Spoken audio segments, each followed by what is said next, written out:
What's up, Cricket Rockstar Nation? Hope you all are all well and in very good health, and welcome back to the show. If you're following me on all of my social media platforms, now this is the best time to keep up to date with all what's happening in the crazy world of cricket. Tonight we'll be discussing the third match of the 2026 Tata IPL, and also I must share my 2 cents on the new format for the 2026 Cricket West Indies 4-Day Championship, which I find is absolutely ridiculous. But we will get to that when that time comes along. So let's get down to business. The third match of the Tata IPL pitted the Rajasthan Royals against the Chennai Super Kings, two former champions facing one another off in Guwahati, and the 2008 champions have put the rest of the franchises on notice following an 8-wicket demolition of the 5-time champions in the third match of the Tata IPL in Guwahati. The toss decided about 70% of this match. Rian Parang won it and correctly chose the field first. The pitch had been under covers for the last couple of days due to rain, and the ball was doing absolutely everything in the air and off the seam. If it wasn't the 200-run Cricket 07 style batting paradise we the fans saw in the first two matches. This was a pretty old-school T20 game which was witnessed in the first innings. Those first 6 overs were a tactical masterclass as Jofra Archer's 2 for 19 and Nadrien Burger's 2 for 26 rattled stumps with pure pace, paired up with the spin of veteran Ravindra Jadeja taking 2 wickets in 19, playing for Rajasthan for the first time since the second edition of the IPL back in 2009. Remember, BCCI banned him in 2010 for God knows what. But one thing was for sure, that the Royals are looking like the team to defeat in this year's IPL. So far, day before yesterday, or should I say on Saturday, RCB annihilated Sunrisers Hyderabad. Then on Sunday, Mumbai crushed Kolkata with ease. If those first 2 games was ease, then this third one here was another comprehensive performance by the home team. Folks, we need to talk about 15-year-old Vayab Sooryavanshi.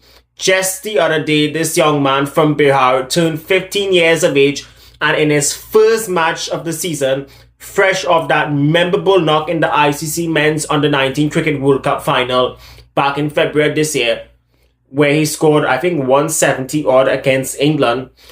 In the match against CSK, he smashed a 15-ball half century, which happens to be the third fastest 50 in the history of the Indian Premier League. Remember last year, the same Vayab Sooryavanshi, when he was 14 years of age, struck the fastest ever century in IPL history of just 37 balls and became the youngest ever player in the history of the Indian Premier League to hit a century. By the 13th over, the game was virtually all over as the Rajasthan Royals cruised to its target with 8 wickets and more than 67 overs remaining.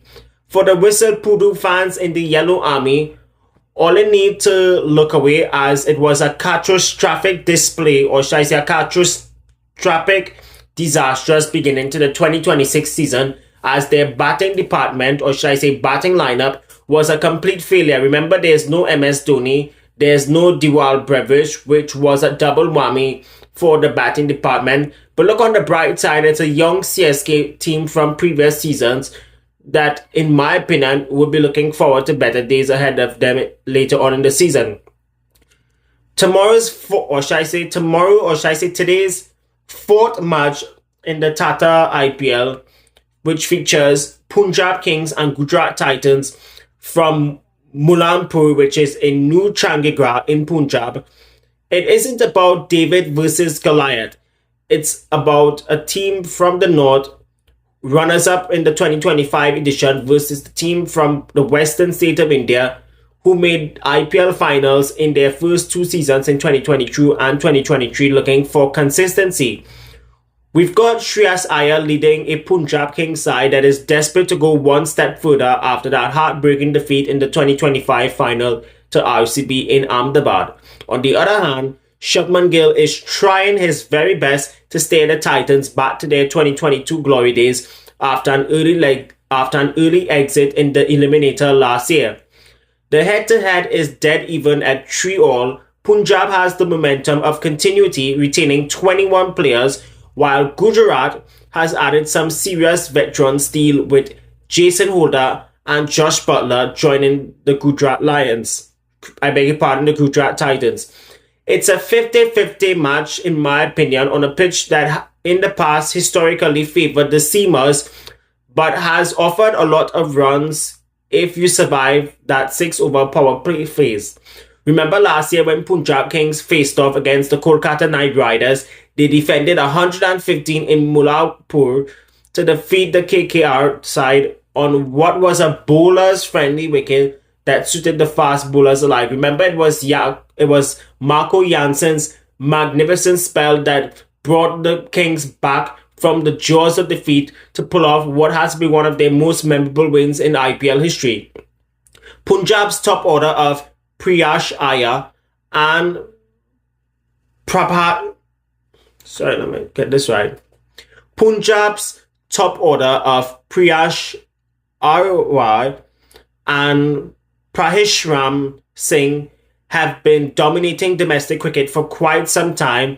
Then you have the clinical leadership of Shreyas Iyer, who I thought should have been in that Indian T20 team that retained the World T20 Championship just a few weeks ago. But the talk of the town will be their pace department, as Arshdeep Singh, and just a second ago I mentioned Marco Jansen under the lights in Mullapur when it swings both sides of the wicket. Remember the India versus South Africa T20 World Cup match in Ahmedabad where both fast bowlers made the ball talk, and the previous T20I that took place there in December when India and South Africa faced off. It was a batting paradise. And don't forget the mystery spin of Yuzvendra Chahal spinning a web in the middle overs. This team isn't just playing for a win. They are playing like a team that knows the trophy is theirs to lose this year after the heartbreak of last year. But the bad news for the Punjab franchise, they'll be without Lockie Ferguson, who is currently on paternity leave right at the start, which is a huge blow to their dead bowling department. There's this all-rounder from Australia, Ben Dorshus. He can be good at times, but the question is, can he be consistent game after game? Because we have seen in the last T20 World Cup, which took place in India and Sri Lanka, Australia was very inconsistent, which led to their first round elimination / operation cleanup. While on the other hand, the Gujarat Titans, their spinners will be coming into this IPL campaign in shaky form. And I'm talking about the all-round spinning duel of Rashid Khan and Shai Kishore. As those two have not, if they don't find their rhythm, they will be in a lot of trouble. Same can be said about the pace of Mohammad Suraj, who barely played a match at the Men's T20 World Cup just a couple of months ago. Remember, he only played one game against USC and was left out for the rest. And there's Kagiso Rabada. Don't forget Kagiso Rabada, because if you don't get the openers very early, you will be in for a very long night if you're fans of the Titans themselves. Moving away from the IPL now to talking about the West Indies 4-day championship, because right now I'm totally not happy with the way how Cricket West Indies have truncated the domestic season, and here's why. The 4-day championship this year has only 3 rounds in a bilateral series format, and let me tell you this, it's not just a tournament anymore. It's a deadbed, not just to domestic cricket, but West Indies red ball cricket plans for the future wise. Why have a 3-round season? They have taken our premier first-class competition, which is the literal engine room for Test cricket, and condensed it into a 3-match bilateral series. How are we going to build match readiness for home series and international tours when our players are only spending 12 days in the middle for an entire season?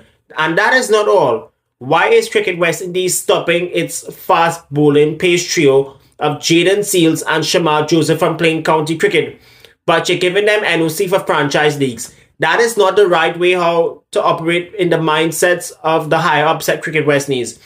We keep asking ourselves why we're struggling in the Test arena since the decline started in the 90s. It's all at the higher ups, and they are all to be responsible for this mess.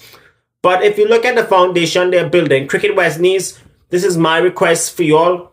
Get all your act together. We need more cricket rather than less cricket.